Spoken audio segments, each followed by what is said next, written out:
Hello प्यारे बच्चों, आप सभी का अपना यूट्यूब चैनल YRS क्लास में बहुत बहुत स्वागत है। तो बच्चों, आज हम पढ़ेंगे क्लास 10 विषय विज्ञान।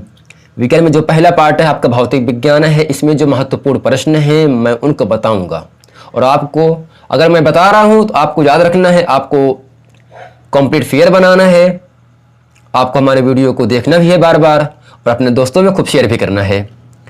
तो फिर बच्चों, प्रश्न नंबर 1 कह रहा है, रेखीय आवर्धन की परिभाषा लिखिए।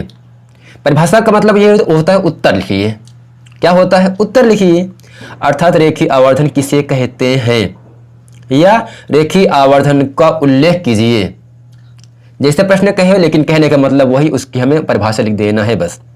तो यह उत्तर लिखा जा रहा है, प्रतिबिंब की लंबाई जिसे हम I से लिखते हैं तथा वस्तु की लंबाई जिसे हम O से लिखते हैं के अनुपात को रेखीय आवर्धन कहते हैं। इसे यम से प्रदर्शित करते हैं। अर्थात रेखीय आवर्धन यम बराबर प्रतिबिंब की लंबाई I बटे वस्तु की लंबाई O।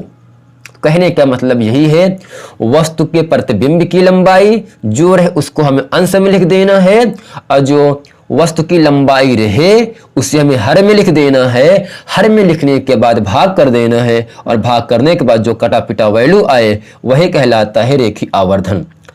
तो यह था पूरा परिभाषा। प्रतिबिंब की लंबाई I वस्तु की लंबाई के अनुपात को प्रतिबिंब का आवर्धन कहते हैं। अगर आपसे फार्मूला कहे पूछे रेखीय आवर्धन का फार्मूला बताइए, तो आप क्या लिखोगे? रेखीय आवर्धन यम बराबर प्रतिबिंब की लंबाई बटे वस्तु की लंबाई। आप हिंदी वाला फॉर्म लिख देना या गणितीय भाषा में अगर लिखना चाहते हो तो यम बराबर I बटे O। I क्या है? रेखीय आवर्धन है। O यम क्या है? रेखीय आवर्धन है। I क्या है? प्रतिबिंब की लंबाई और O क्या है? वस्तु की लंबाई है। प्रश्न नंबर 2 कह रहा है, सड़कों पर लगे लैंपों के ऊपर सड़कों पर लगे लैंपों के ऊपर किस दर्पण का उपयोग होता है? इस दर्पण का एक और उपयोग लिखिए। यानी जो सड़क है, जो हाईवे है, उस पर वाहनों को आने जाने के लिए लैंप लगाए जाते हैं, विद्युत लगाए जाते हैं, पोल गाड़े रहते हैं, खंभा, उसमें जो लाइटें लगी होती हैं उस खंभे में कौन सा दर्पण उपयोग किया जाता है? ठीक, तो इसका उत्तर यहां से है, सड़कों पर लगे लैंपों के ऊपर। सड़कों पर जो लगे लैंप होते हैं, लैंपों के ऊपर उत्तल दर्पण का उपयोग होता है।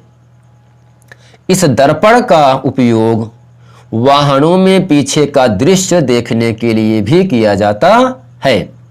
तो अगर कोई पूछे सड़कों पर लगे जो लैंप होते हैं उसमें कौन सा दर्पण लगा होता है, तो आप क्या बताओ? उत्तल दर्पण। क्यों? क्योंकि उत्तल दर्पण जो होता है वो प्रकाश को अपसरित करता है, यानी प्रकाश को फैलाता है। जब वो प्रकाश को बिखेरता है, जब वो प्रकाश को फैलाता है तो वहां पर उत्तल दर्पण का उपयोग करेंगे। ठीक, और कह रहा है इस उत्तल दर्पण का एक हमें उपयोग बताना है, यानी दैनिक जीवन में इसको उपयोग कैसे करेंगे आप? तो इसका उपयोग यहां पर लिखा जा रहा है, इस दर्पण का उपयोग वाहनों माने गाड़ियों, जो गाड़ी होती है, जो चालक होता है, जो ड्राइवर होता है, वो अपने सीट के बगल पीछे की वाहनों को देखने के लिए, पीछे के दृश्य को देखने के लिए एक दर्पण लगा होता है। वो दर्पण कौन सा होता है? उत्तल दर्पण। यानी चालकों की सीट के बगल जो दर्पण लगा होता है वो कौन सा दर्पण होता है? उत्तल दर्पण होता है। क्योंकि पीछे की आने वाली वस्तुएं, जितने भी वाहन पीछे से आते हैं, उन सब का प्रतिबिंब वह उस दर्पण में देखता है और वह प्रतिबिंब हमेशा सीधा प्राप्त होता है। तो कहने का मतलब यही है, सड़कों पर लगे लैंपों के ऊपर उत्तल दर्पण लगा होता है, क्योंकि उत्तल दर्पण प्रकाश किरणों को अपसरित करता है, यानी इसको फैला देता है। जब फैलाता है तो वहां पर जो व्यक्ति आते हैं, जाते हैं, जो लोग गुजरते हैं, उसका प्रतिबिंब एकदम साफ सुथरा प्राप्त होता है। और इस दर्पण का उपयोग वाहनों में, गाड़ियों में पीछे का दृश्य देखने के लिए भी किया जाता है। आपके पास 2 चक्का होगा या 4 व्हीलर होगा, उसमें जो चालक हो, जो ड्राइवर होते हैं, उनके बगल एक दर्पण लगा होगा। उस दर्पण का उपयोग यही है, पीछे के लोगों को, पीछे के दृश्य को देखने के लिए। कहीं ऐसा ना हो कि एक्सीडेंट हो जाए, कहीं ऐसा ना हो कि एक्सीडेंट हो जाए, यानी पीछे कौन से वाहन आ रहे हैं, कौन से लोग आ रहे हैं उन सबको देखने के लिए चालकों के बगल एक दर्पण लगा होता है जिसे हम उत्तल दर्पण कहते हैं। तो आप उम्मीद करते हैं इसको समझ गए होंगे। प्रश्न नंबर तीसरा है, समतल दर्पण की फोकस दूरी कितनी होती है? जो समतल दर्पण होता है, जो सपाट होता है, ऐसा दर्पण जो ना तो उभरा हुआ हो ना तो दबा हुआ हो, एक प्लेन रहे, ना दबा रहे ना उभरा रहे, उसे कहते हैं समतल दर्पण।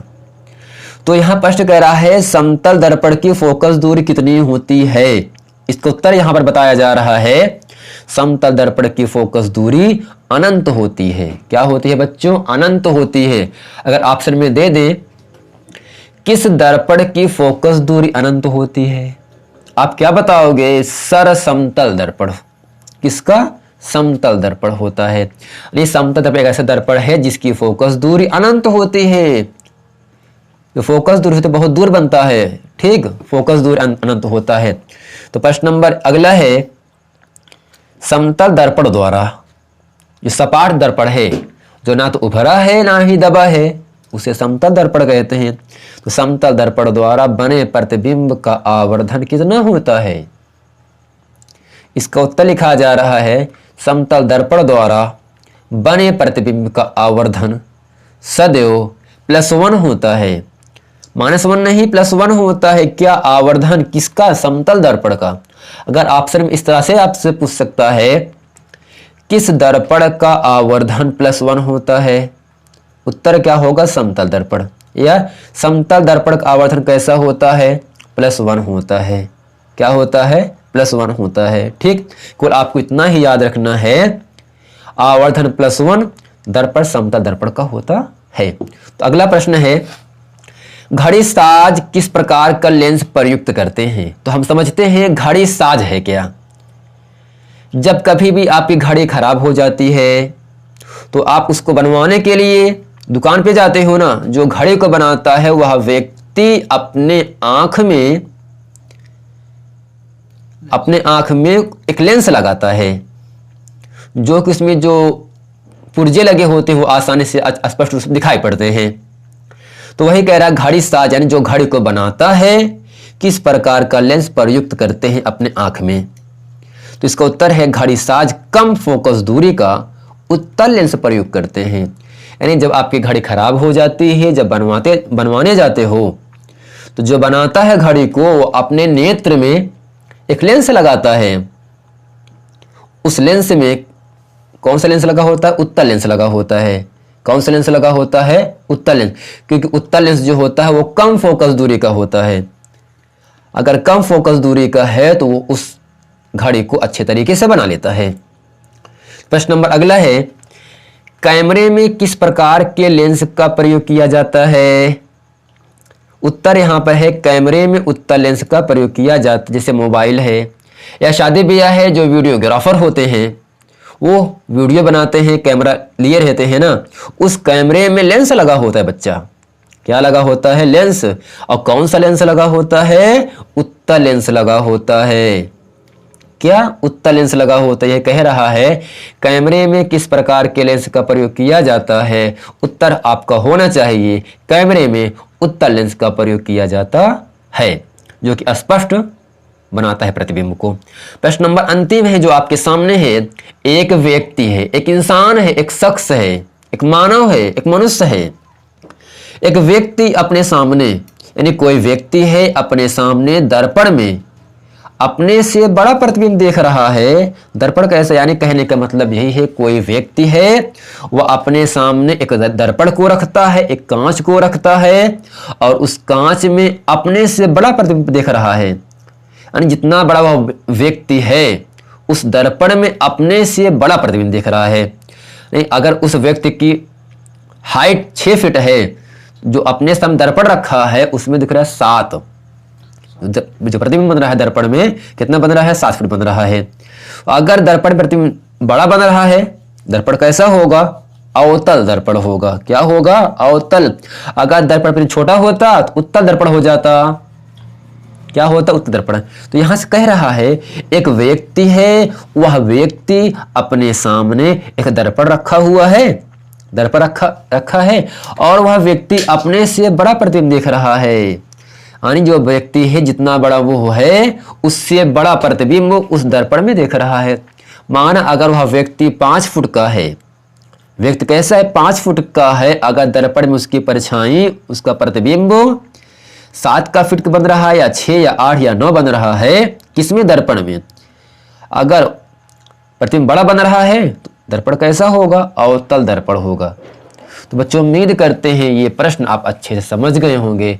अगर प्रश्न अच्छे समझ में आ गया है तो प्रश्न को लाइक करें, वीडियो को लाइक करें और खूब शेयर करें ताकि आने वाले वीडियो आप तक आसानी से पहुंचता रहे। मिलते हैं अगले वीडियो में, तब तक के लिए थैंक